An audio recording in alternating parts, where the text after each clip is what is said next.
My goal is to see the Veterans Green Bus run on hemp biofuels.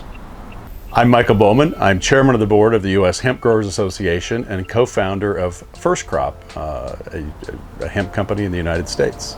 I've always looked at national security through an energy security perspective and always believed that we should be growing what we can grow in an environmentally responsible manner to offset particularly our imports from the Middle East that so often complicate our war machine. I've always believed that hemp is that perfect crop. Its ability to create profuse amounts of a cellulose and to turn that into advanced biofuels and biodiesel is a real advantage of this plant. We're really, I think, on the precipice of being able to create a bioeconomy, one which many envisioned. In 1937, when the Marijuana Tax Act of '37 was put in place, Popular Mechanics called hemp the next billion-dollar crop.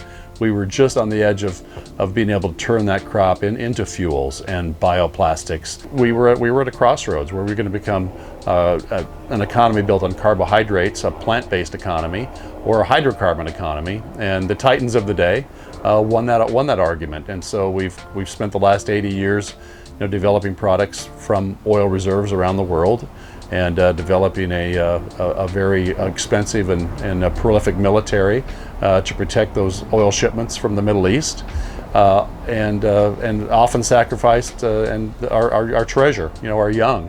The Navy is the largest purchaser of biodiesel in the world. And we're using it to go secure unsustainable resources.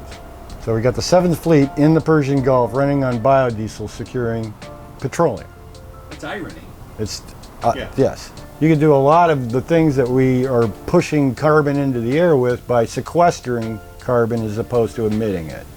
And when it comes to cleaning up, the real problem with the environment and generations to come is to get the carbon out of the air. And the fastest way to do it isn't growing a tree, it's growing hemp, cutting it down 3 months later and growing another hemp plant and putting that into the earth. The more carbon sequestering we do is going to be faster than all the planting of the trees that you can imagine. Maya Angelou said it best once, do the best with what you know, and once you know better, do better. Now we know better, and it's time for us to do better. And we know what we need to do. We have the technology. We now have the policy in place to let us do something different. And let's do better. It's just really as simple as that. We don't need to spill the blood and the treasures of our young anymore for oil.